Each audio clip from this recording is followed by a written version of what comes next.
It's great to see you, and of course, Merry Christmas to you. But we're off tomorrow, so here's the question. When we come back Monday, what will the NFC East look like? I just start off by saying this is hard to believe that the Cowboys still in it, but that's the reality of the situation, and that's the way it's going down. But on Monday, it'll be all about the Washington football team. I think they beat the Carolina Panthers. I think the Philadelphia Eagles beat the Cowboys, and the Ravens and Giants game, the Giants don't stand a chance. So if this was, a couple weeks ago and the Philadelphia Eagles have made that switch to Jalen Hurts a little bit sooner, I might be singing a different tune on Monday, but I know this storyline will be all about the Washington football team, and they're making it, and rightfully so. They deserve it. They fought hard this year. They was competitive, and it couldn't have ended better for Ron Rivera and Alex Smith. So, while all these teams had a chance, and this was the NFC least all season, I think the Washington football team come out on top, rightfully so. Well, this is what we're hoping. Well, because the only way that Washington can clinch, they can't clinch with just a win. They need the Ravens to beat the Giants, because the Giants have swept Washington football team like the Washington football team swept the Cowboys. That's why if they were to win, the Cowboys would be mathematically eliminated. With that being said, I do see that scenario happening. I see the Ravens beating the Giants. The Ravens have put together a couple of ball games, played really, really well.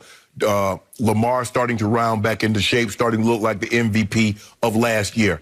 The Washington football team, if Alex Smith was 100% healthy, if he was 85% healthy, it'd be slam dunks, a Shaq dunk, no questions about it. But because he's not, it opens up the door.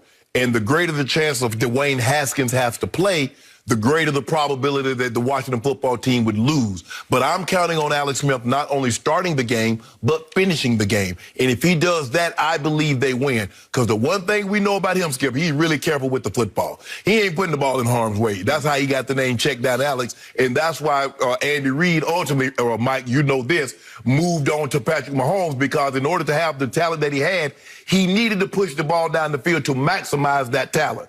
So he made that move. So I'm saying Jalen Hurts, let's go. I'm Team Jalen. Team Jalen Hurts. But you didn't believe in Jalen. Don't worry about what I believe in. I believe in Jalen Hurts going to beat the Cowboys, and I believe Washington will beat Carolina, and the Giants going to lose, and Washington football team will be the NFC East champs. Okay, so I'm here to tell both you guys you're probably right about everything you just said. But I have asked Dear Santa for only one little thing this year. It's a tiny little thing. Nope. Just once, I want a tiny little NFC least under my tree. Just come down. It'll fit right in your big Santa sack. You can just put it right under my tree. It's a tiny little, it's the worst division in the history of football, but I want it. Hold on. I just want it. What about the other thing you asked Santa? I didn't ask him for anything about Tom Brady? No, I didn't. Tom Brady get to the Super Bowl? No, I didn't ask you don't want that? That's already a done deal. Oh, okay. I don't need Santa's help on that one. Okay. Okay, so look, I'll be the first to admit I'm probably getting sucked right back down into the old cowboy trap. Yep. I've become delusional. They are messing with my emotions right on cue. I've been misled. I've been duped. I get all that. It's happened to me year after year after year. But suddenly, my Cowboys have become the quietly hottest team in pro football. You saw what Cincinnati did to Pittsburgh on Monday night. My team, just 2 games back, went to that same stadium in Cincinnati and destroyed them. Oh, destroyed them. They destroyed Pittsburgh 27-17, and my team won 30-7 against those very same Bengals. And my team turned right around against the 49ers. And I swear you told me that San Francisco was going to win that game, but maybe I'm delusional on that. And the point was, my team won that game 41-33. And would you believe that my team over the last 2 games has forced 7 turnovers and given away the football 0 times, 7-0 in turnover diff over the last 2 weeks? That leads football by far, because that's what's happening. My team has caught quiet fire. They ain't caught no fire. Stop that. Sorry. I'm sorry. I've lost my mind, but that's what it sure looks like to me. Because go ahead. Skip, you've been falling into the trap all season, and I'll be the first to say, honestly, I feel bad for you, because it's like every 2 or 3 weeks, the Cowboys will catch a little fire, and then the fire will get burnt out.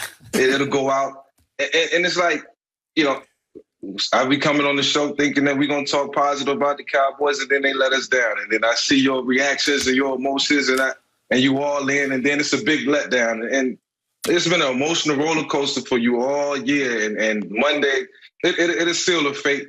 But, you know, the wishful thinking and the optimism, man, you're the consummate, ultimate Cowboys fan, man. I respect that, Skip. I really do. It's till death do I part. But you know what? No doubt. This is the relationship. Jenny Harris' the relationship. You know what? I'm done with you. You such a liar. You make me sick. I'm done. And then guess what? 2 weeks later, y'all back together. I'm done with you. You make me sick. Them stinking Cowboys. He throwing jerseys in the trash can. And then 2 weeks later, he right back together. Hey, you know how good it is when you get back together, for at least for a little while? Guess what? Right?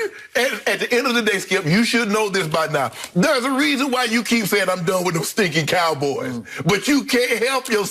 You let them you take them back again and again. But they brought me back. They pulled me back. They did it.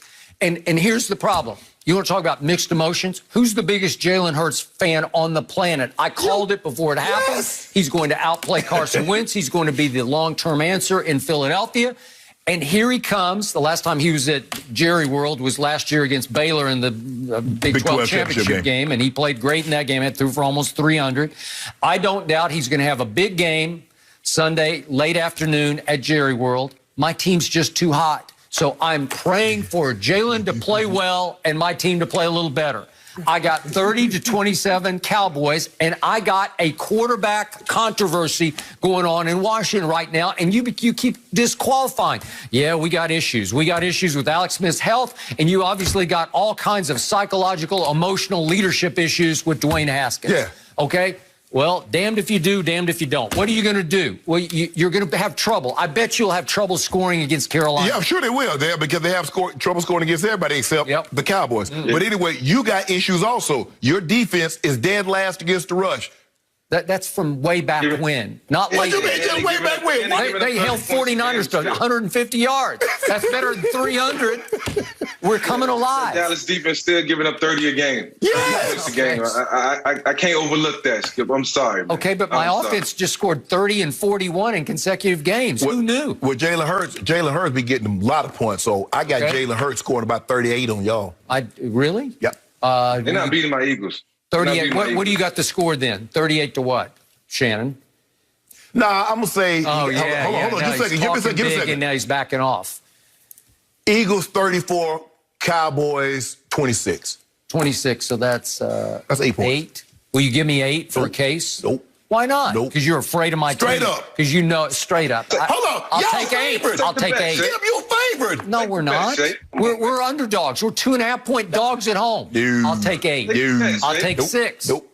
I'll take 6. Know what's going to happen. Nope. Okay, because you're afraid. Nope. And that's okay. You're also afraid of your Washington football team because that team is going to have a hard time against Teddy Bridgewater and company because if you look closely at what Carolina's done, I know they've lost a whole bunch of games, close games on the road.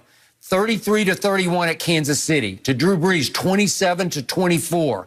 At Minnesota, 28-27. They will go in and they will fight you. And Teddy Bridgewater will play high-level football. He's just not that talented, but he will keep them in the game. But guess what, Skip? That tells me when you've lost a lot of close football games that you don't know how to win. Okay. So, in other words, one team, you look at the Kansas City Chiefs, everybody's knocking them, talking about all they do is win. They don't cover the spread, but they know how to win close ball games. Carolina lose those games because they don't know how to win close ball games. So this is what I'm counting on. Look, we know what Dwayne Haskins is. He's not going to be on the roster. I'm going to be shocked. I bet that he won't be on the roster next year. But for one game, we might need him for one game. You got dissension. Yeah. Their heart's not going to be into playing for him. Man. Michael, what would happen? What do you think's happening in that locker room with Dwayne Haskins? If he has to start this game because Alex just can't go, how much do you think that team has misgivings now about its former captain, Dwayne Haskins? Oh, man, they're looking at him sideways. Yep. I mean, as a quarterback, you're the leader of the football team, and, you know, some incidents that guys go through, it's hard to shake. And I can see a receiver or a defensive back or a guy, you know, I won't say that any position is not of importance, But the quarterback of the football team, a guy who just had a chance to go out and reshape his career, change the dynamic and the direction of his career, did something so pointless at the end of the day after a loss. And it's just not good. So guys are not looking at you as a true leader. And it is a big reason for that. He did it to himself. Skip, I was reading the Philly paper, and I heard Ryan Westbrook said something very interesting, the great former running back for the Philadelphia Eagles. He said it looks to him that the guys are playing harder for Jalen Hurts than they did for Carson Wentz. I told you that. I said that. The first day I said that. So now that's what you want guys to do. Guys looking at Dwayne Haskins now, they're going to play hard, Skip, because what they have is right there in front of them. They still got a chance to win the division, but they're never going to look at. He can never leave that locker room again. Nope, I agree. Okay? Yep. Finally. Can't come back. That's right. Okay, so remember this. They just got flexed out of an early game into a late afternoon stage game. Cutty special. Big national TV late afternoon game at home, and all of a sudden they're going to wake up on Sunday morning like, us? Yeah. Really? Us? All of a sudden they're going to feel pressured they have not felt for years in Washington. I can assure you they played at 4 o'clock in the afternoon before. Yeah, but nobody cared. Nobody cared.